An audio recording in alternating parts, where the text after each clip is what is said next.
control room of the Vrex-9 was no longer familiar. Where alien symbols once guided the ship's systems, now strange Earth letters blinked across the screens. The crew stared in silence, unable to read the new language, but feeling the weight of it. It wasn't just a translation error. It was like the ship had decided to forget its creators, and now it served someone else.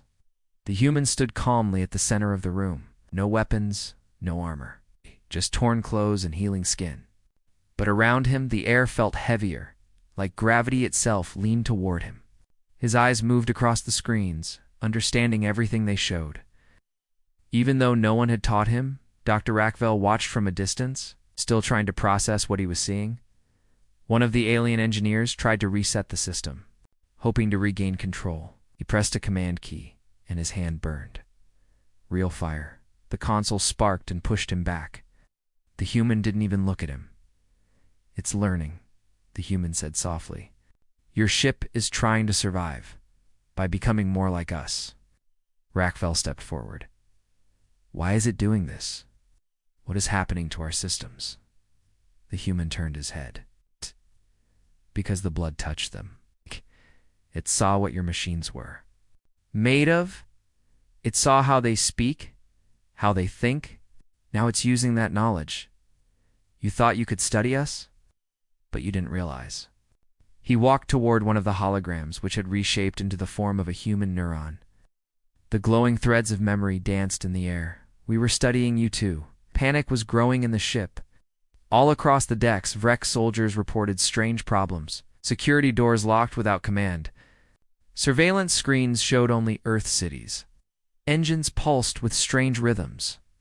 One officer collapsed after trying to override the mainframe, said he had seen visions of battles, of burning skies, of human history flashing before his eyes.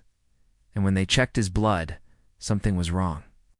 The cells had started to change. Rackvell looked at the results and stepped back in horror. The Vrex officer's blood had been rewritten. Not fully, but enough to confuse the scanners. Human traits were showing up. Something inside the human sample had reached out to him like a virus, but smarter. It didn't kill. It copied. It rewired. "This is impossible," Rackvell whispered. The human nodded. "Oh." "This is design. My blood was made to protect us by remembering everything that hurt us. Every war. Every betrayal. Every survival. And when you broke it open, it saw you." He placed his hand on the ship's core, and then it began. The ship's body groaned, metal shifting as if alive. Walls opened and reformed. Lights brightened. The bridge screens turned into Earth terrain maps. Old battles, mountain ranges, even extinct animals. The Vrex crew tried to escape, but the doors melted shut behind them. No alarms worked. No escape pods launched. "This isn't just memory," Rackvell said. It's a weapon." "No," the human replied. "It's more than that." In the center of the room, a small drone floated down from the ceiling. It had been offline for days. Now it hovered silently, projecting something into the air. A glowing human DNA strand. Slowly it broke apart into data blocks, blueprints, formulas, weapons, medical knowledge. Things the Vrex didn't understand. Things they couldn't even see until now. "What is this?" Rackvell asked. The human looked at him, calm and steady. "This is the code inside our blood. It's not just mine, all humans. It's not just who we are. It's what we can become." Then he said something that made the room fall completely silent. "You tried to unlock us with your tools, but the truth is, we were already unlocking you." The room darkened. The ship was no longer theirs, and the human wasn't just a survivor. Anymore, he was something new, something designed to change everything. The silence inside the Vrex-9 was unnatural, not the peaceful kind. It was the silence before a storm, heavy, filled with pressure, like the ship itself was holding its breath. Every screen showed human DNA, spinning slowly, glowing with unreadable code. None of the Vrex crew could understand it, but they all felt it. Something inside the code was alive, watching them. Studying them down in the deepest part of the ship, a secret experiment was already in motion. The Vrex High Council had given orders days ago. Clone the human. They thought the original subject might die, and they couldn't afford to lose the blood secrets. Us. So the scientists took a preserved cell and grew it. Fast. Too fast. Us.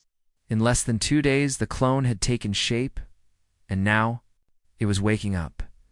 Inside the cloning tank, the figure floated still, eyes closed. No signs of movement. No thoughts. At least that's what the monitors said. Then his eyes opened. The lights in the lab flickered. The cloning pod cracked slightly. From the inside, a loud alarm beeped once, then died. The scientists stared at the tank, frozen. No one moved. The clone didn't just open his eyes, he looked at them, one by one, as if he already knew who they were. One of the technicians whispered, "It's not possible. You shouldn't even be conscious yet." The clone placed one hand on the glass. It shattered like thin ice. Before they could stop him, he stepped out of the tank, completely calm. No clothing, no expression. But his body was already healing the cloning scars. He picked up a lab coat, put it on slowly, then turned toward the door. The scientists backed away. One of them tried to hit the emergency stun protocol, but the panel refused to respond. "Don't," the clone said softly. Everyone froze. He had never been taught to speak. He had never been programmed, but somehow he already knew everything. "I remember you," he said, looking directly at the lead scientist. "You were the one who took the blood." The man trembled. I was ordered." The clone didn't reply. He walked past him, heading straight to the exit. The doors, even though locked by the ship's AI, opened without hesitation. The clone stepped into the hallway. Behind him, machines that had been offline for days powered on by themselves. The cloning lab's computers rebooted, but with Earth. Symbols now flooding their screens. Word of the clone reached Rackvel within minutes. He rushed toward the lower levels with a group of guards. Their weapons were ready, their expressions tense. They expected a confused copy, a weak experiment. Instead, they found the clone already controlling the lift system, sending himself to the command deck. Rackvel whispered, "How does he know where to go?" "He's not guessing," one of the guards replied. "He's remembering." The original human was still in the control room, connected to the ship's systems. But even he paused when the clone entered. For a brief moment, the two humans looked at each other like brothers meeting for the first time. No words were exchanged, yet something passed between them. Understanding, unity, maybe even something older, deeper, than the original human. Nodded. The clone stepped forward, placed his hand on a side console, and suddenly, the ship changed again. Panels opened that had never been touched before, weapons reconfigured. Engines rewrote their own software. It was no longer alien. It was something new, part Vrex, part human, and part unknown. Rackvel arrived just in time to witness it. He stared at the clone, and then at the original man. "What are you two?" the human replied without looking away from the screen. "We are what you awakened. You wanted to know the secrets. In our blood. Now those secrets. Walk your halls, breathe your air, and command your systems." Rackvel stepped back. This wasn't supposed to happen. The clone turned his head slowly toward him. "You tried to copy a human," he said. "But the moment you did, the blood copied you back." A warning light blinked on the screen. It was from the outer deck. A nearby Vrex warship had arrived. Responding to the emergency signal, they came to help. But they were already too late. The alien research ship Vrexnine floated in the cold silence of deep space. Its scanners sweeping for debris, survivors, or anything unusual. It had been weeks since the last war zone, and the crew was bored until they found the escape pod. Small. Metal-scarred and barely holding together, the pod emitted no signal, no life signs, yet it drifted with purpose, as if it wanted to be found. Curious. The aliens brought it aboard and opened the hatch. Inside lay a human, not bleeding. His body broken, yet somehow still alive. His chest rose and fell slowly, like a whisper refusing to die. The lead xenobiologist, Dr. Rackvel, ordered immediate containment and blood analysis. They took a single vial from the human's arm, It looked ordinary. Red, warm, slightly thick. Nothing strange until they fed it into the bioscanner. The screen blinked, paused, then flooded with symbols. Unknown sequences, code overlays, error alerts. Then the system crashed completely. The lights flickered across the lab. Dr. Rackvell frowned and ran a secondary scan. Same result, only this time the lab's temperature dropped. The walls hummed. The ship's AI stuttered mid-sentence and rebooted. This shouldn't be possible, Rackvell whispered, his voice trembling. The blood was interacting with their technology. No, not just interacting, it was reading it, rewriting it. Their tools became unreliable. One assistant dropped to his knees, nose bleeding, mumbling words in an Earth language he didn't know. Another fainted after seeing flash images of fire, war, and metal giants crushing entire cities. The blood wasn't just alive, it was communicating. Security was called in. The blood sample was locked in a high containment chamber, surrounded by antiviral fields and energy dampeners. But even then, small changes began to appear. The walls around the chamber darkened slightly, pulsing with a strange rhythm, almost like a heartbeat. Rackvell stood frozen, watching data scroll across the screen. The blood had no digital components, yet it was hacking into their systems, adapting, learning. It's not reacting to us, Rackvell said slowly. It's testing us. The other scientists stared at him. That was when the screaming began. 3 labs down, one of the interns started clawing at his own skin, shouting about human voices in his head. Security darted in, but the doors jammed. The blood had reached their central control systems without moving from its sealed chamber. Rackvell made a decision. He hurried to the medbay where the human was still lying unconscious. The medical bots had stabilized him, but he hadn't moved in hours. Rackvell stepped closer, scanning the man's face. Scarred, determined. To calm for someone who had nearly died in space, he leaned closer, whispering, "What are you?" The human's eyes snapped open. Everyone in the room froze. The heart monitor spiked. The air felt heavier. The human turned his head slowly toward Rackvell, his gaze sharp and unblinking. "I waited," the man said in a low, hoarse voice. "I knew someone would touch the blood." Rackvell stepped back, terror creeping into his bones. "You were awake?" "Always," the human replied. He sat up, ignoring the pain. Machines around him malfunctioned and sparked. He looked around, eyes scanning like he'd been here before. Out! Like he remembered this place. Outside the medbay, the ship groaned. Lights dimmed across all decks. Systems stopped responding. Doors locked by themselves. Panic spread.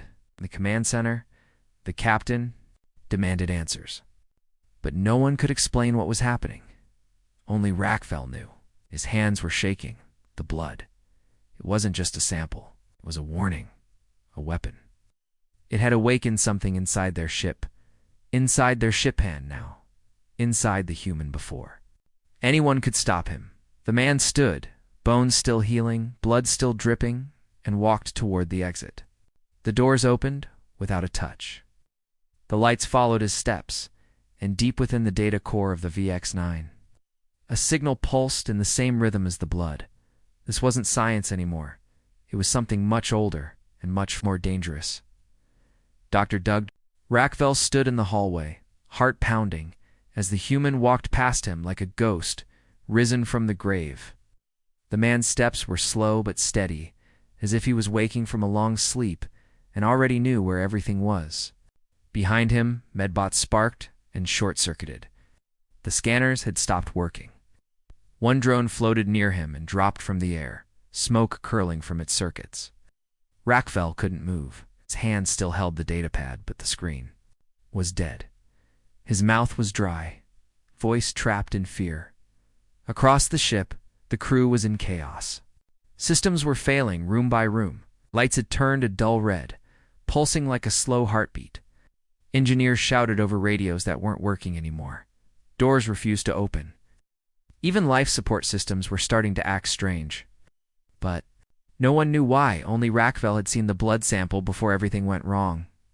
In the biolab, the The blood was still sealed inside the chamber. And yet something was different now. The blood had grown, spreading across the glass like veins under skin. It was no longer just liquid.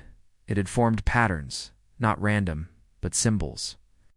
Alien letters, unknown even to the Vrex, appeared on the chamber wall. The lab's AI tried to translate them and instantly shut down again. "It's not blood," whispered one scientist. "It's a message, a living message." The chamber's temperature dropped. A fog began to form inside. Even though it was sealed tight, cameras showed flashes of strange images, not from the outside, but inside, the blood itself. Memories? Weapons?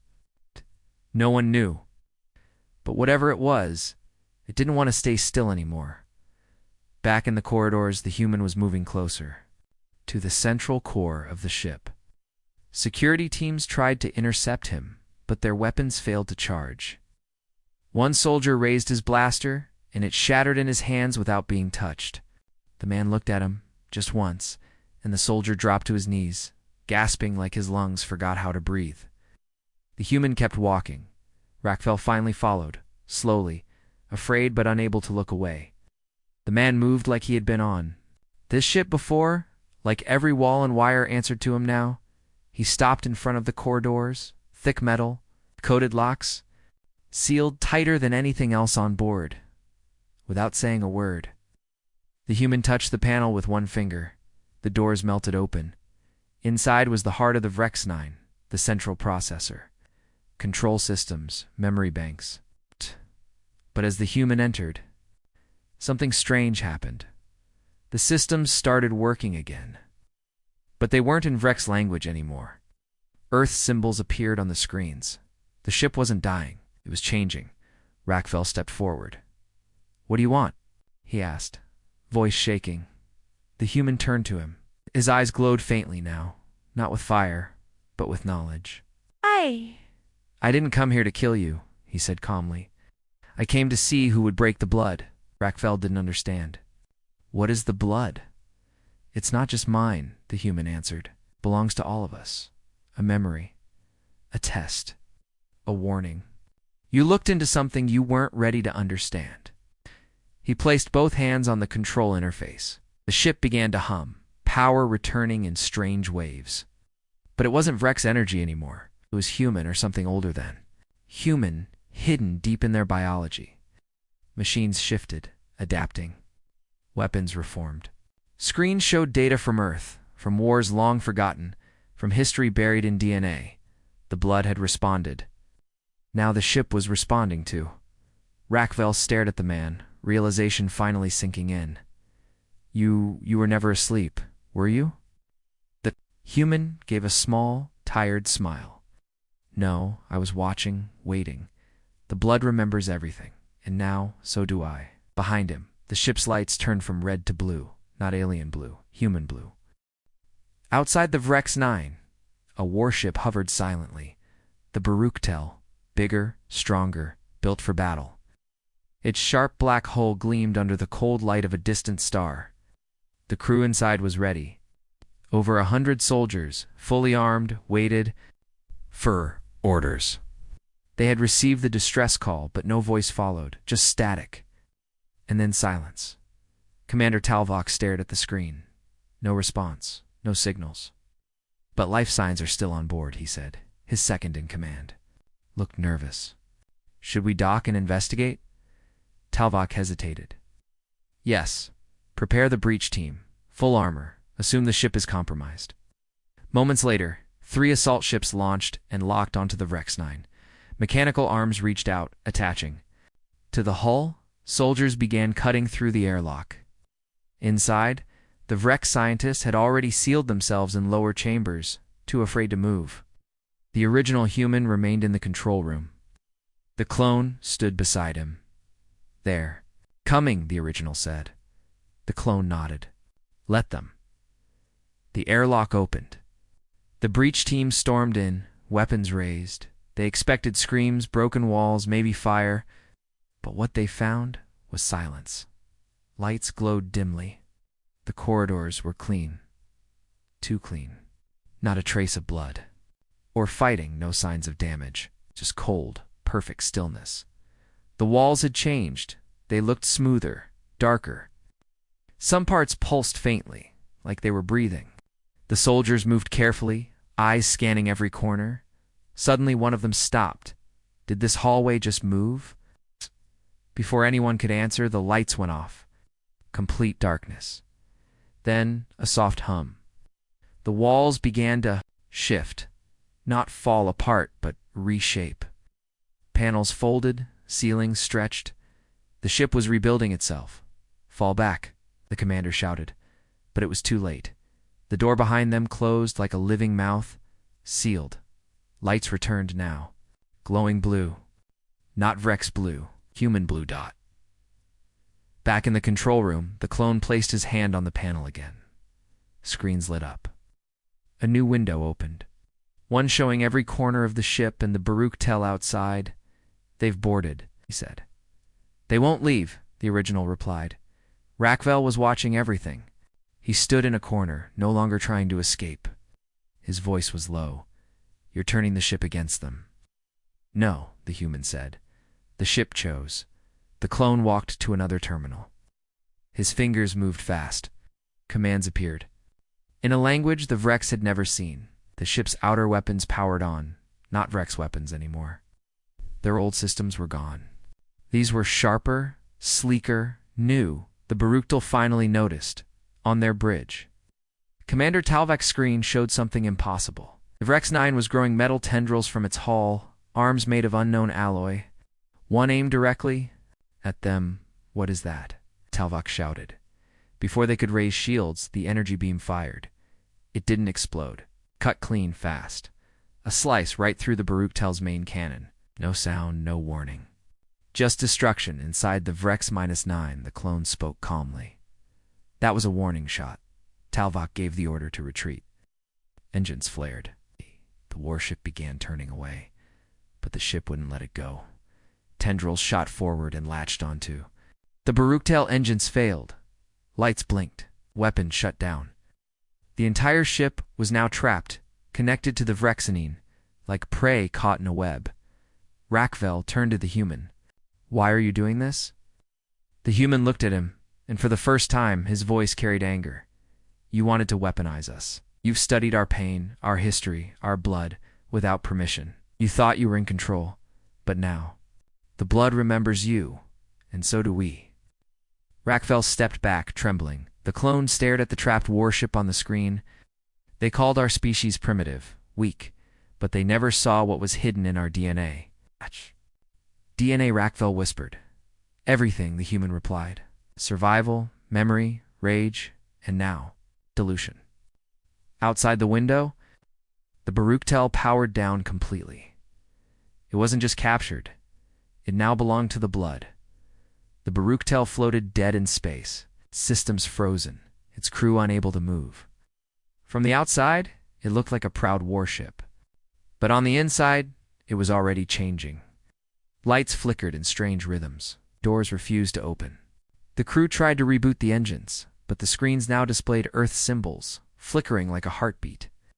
One officer whispered, "This isn't a ship anymore. It's becoming something else." Back on the Vrex 9, the clone stood in. Silence, eyes locked on the data coming from the captured warship. The interface had fully changed now. There was no trace of Vrex code.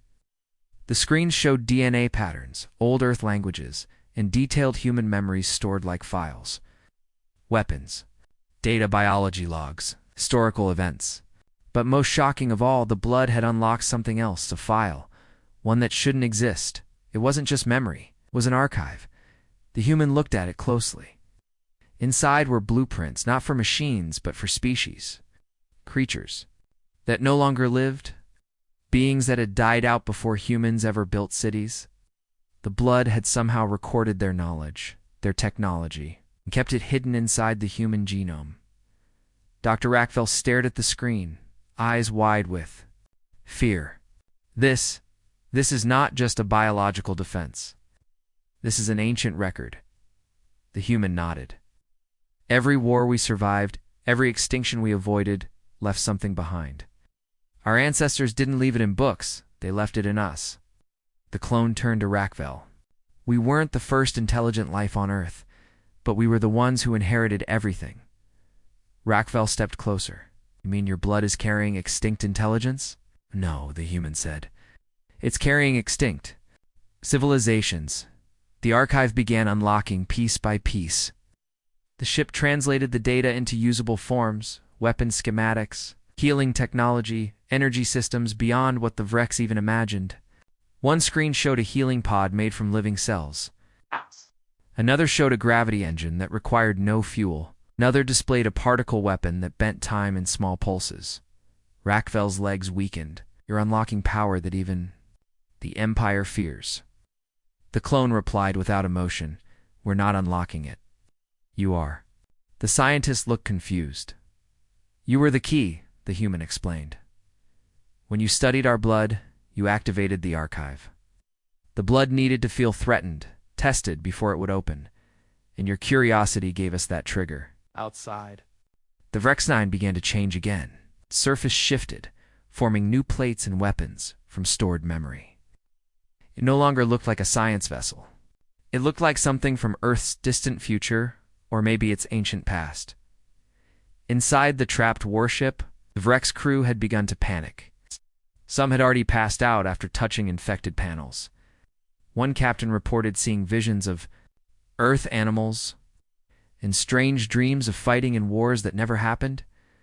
The blood was not only rewriting their tech, it was reaching into their minds. Commander Talvok screamed over the intercom. We surrender. We want peace. Please stop this. The human heard it, but he didn't answer. Instead, he opened a communication channel, not just to the warship, to the entire sector.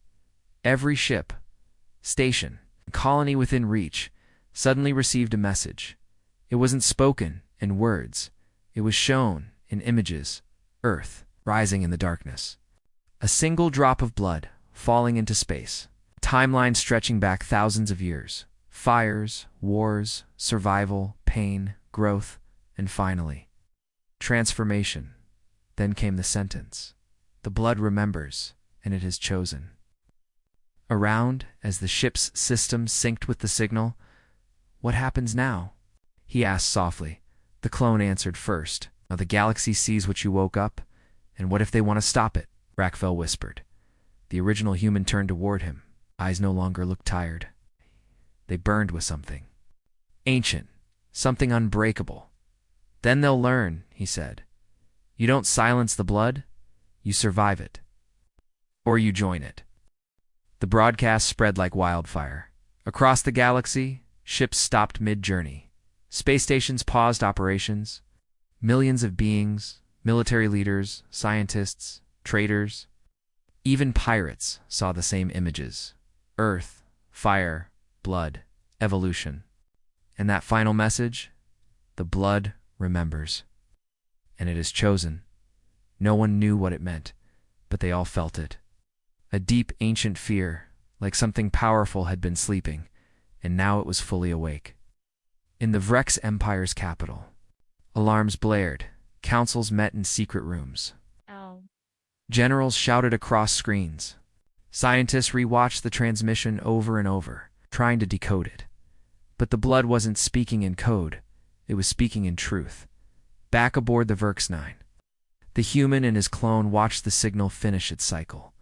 The ship, now fully changed, floated in silence, no longer a vessel, but a living archive.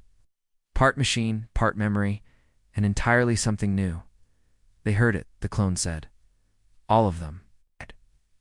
The original nodded. Good, they need to know what's coming. Dr. Rackvel, sitting quietly at the edge of the control room, whispered, What is coming? The human didn't answer directly. Instead, he stepped forward and opened a new data window. It showed Earth not the Earth known to outsiders, but the Earth as the blood remembered it. Underground vaults, hidden cities, sealed machines buried in ice, in deserts, beneath oceans. Rackvel stared at the screen. This can't be real. It's all real, said the human. Earth is not a weak world. It is not just soil and trees and people. It's a cradle, a forge, a trap, a trap. Rackvel echoed. We were never the prey, the human said coldly. We were the warning. Suddenly the coms flared again. New message, a response. From a powerful alien federation, one of the oldest and most feared. To the vessel. Broadcasting human signals. Power down. Prepare to be boarded. Resistance will be met with destruction. The message repeated 3 times. Rackvel turned pale. They're sending a fleet. The clone didn't move. Let them come. Within minutes, the long-range scanners picked up movement. Dozens of ships, fast, heavily armed, heading straight for them. But the Vrex 9 was no longer alone. Around it, space shimmered. Then one by one, ancient machines began to appear, dark, angular, massive. Not Vrex, not Federation. They looked like forgotten nightmares. Earth's deep code defenses, hidden in the genetic archive, had begun to rebuild themselves using the stolen data from Vrex systems. What are those? Rackvel asked. Voice. Barely a whisper. The human smiled faintly. Go-class war sentinels. They were used in Earth's last extinction-level event. 100,000 years ago, we buried them. We forgot them. But the blood didn't. The clone walked to a nearby console and activated the defense grid. Across the sky, the ancient war machines began to move slow, heavy, but unstoppable. The alien fleet arrived. A warning. Shot was fired at the VRX-9. It never reached its target. One of the Echo Sentinels intercepted the missile midspace, absorbed it, and launched it back, multiplied by 10. An entire section of the fleet went silent in seconds. On the control deck, Rackvel stared in disbelief. They never had a chance. The human's voice was quiet now. They think this is about war. It's not. It's about memory. They touched our blood and saw only tools. But what they unlocked was every instinct we buried. Rackvel looked at the human with fear. You're going to start a war with the whole galaxy. The clone responded instead. No. They already started it the day they thought they could cut us open without consequences. As the remaining fleet tried to retreat, the human sent one final message. To those who come next, we do not seek your destruction. But if you seek ours, understand what Earth is. We're not technology. We're not weapons. We're the archive. And with that, the stars went quiet again. But now, they watched Earth with new eyes. Eyes filled with caution and fear. The galaxy stood on the edge of silence. After the Echo Sentinels tore through the invading fleet, no more ships approached. No more threats came. Entire governments froze. Empires paused their wars. Even the pirate clans that roamed star lanes disappeared into hiding. One question echoed across every world, every channel, every meeting. What is hidden inside human? Blood? Deep within the reawakened Vrexinine, now transformed into a living hybrid of ship and memory, the human sat with his clone. They did not speak. They didn't need to. The blood had done what it was meant to do. It had warned Dr. Rackvel. Still shaken, walked into the control chamber slowly. His hands trembled. His voice was weak. I ran the samples again. I needed to be sure. The human looked up, and Rackvel swallowed the blood. It's not just genetic data. It's something more. Some of the code isn't organic at all. It behaves like compressed quantum memory, like the blood is storing Kyre lives. The clone nodded. What we've been trying to tell you, Rackvel stared in horror. There are voices in it. Entire minds, not just memories. It's like every human who died left something behind. They did, said the human. We are a species that remembers everything, even the pain. Outside, one of the sentinels floated past, scanning. Space for more threats. It didn't need orders. It ran on something older than AI, instincts wrapped in evolution. Protected by blood, Rackvel whispered. This changes everything. We can't study you anymore. Can't even understand what you are. No, the human replied. You never could. You looked at humans and saw weak bodies, short lives, fragile minds. But you didn't see what kept us alive through extinction. Through war? Through betrayal? The clone stood up and walked toward the central console. A new signal was ready. Final one. What is it? Rackvel asked. A message, the human said. To the galaxy. It's not a threat, a choice. The clone pressed the panel. The signal was simple, just one sentence, spoken in a calm voice. No weapons, no warnings. Earth does not seek war. But we will no longer be your lab rats. The message echoed across all frequencies. It was received in every major star system within minutes. And then the Sentinels vanished. One by one, the Echo-class war machines disappeared into subspace, returning. To whatever hidden locations they had come from, the Vrex 9 powered down its defenses. Its weapons folded into the hull. The transformation was complete. It was now a monument, not a warship. A silent warning floating in the dark. Back on Earth, something deep underground stirred. Machines that had slept for eons hummed with low energy again. Not fully awake, just aware. They waited like guardians. On faraway alien worlds, some chose peace. Others chose to prepare for war, but none dared approach Earth again. Rackvel was allowed to leave, carrying with him the knowledge of what he had seen. Not all would believe him. Many would call it myth, but the truth would spread slowly like fire under cold ash. The clone and the original human remained on the ship. What happens now? The clone asked. We wait, the human said. They'll come again one day. Curiosity is in every species, but next time they'll know what they're touching. Next time they'll ask. The ship drifted quietly, orbiting a red star, glowing gently in the void. On its side, etched into the metal, were words written in dozens of languages, alien and human alike. We are not your experiment. We are your reflection. Remember us. And with that, the galaxy turned. But Earth, the silent cradle of blood and memory, remained still, watching, waiting, and remembering.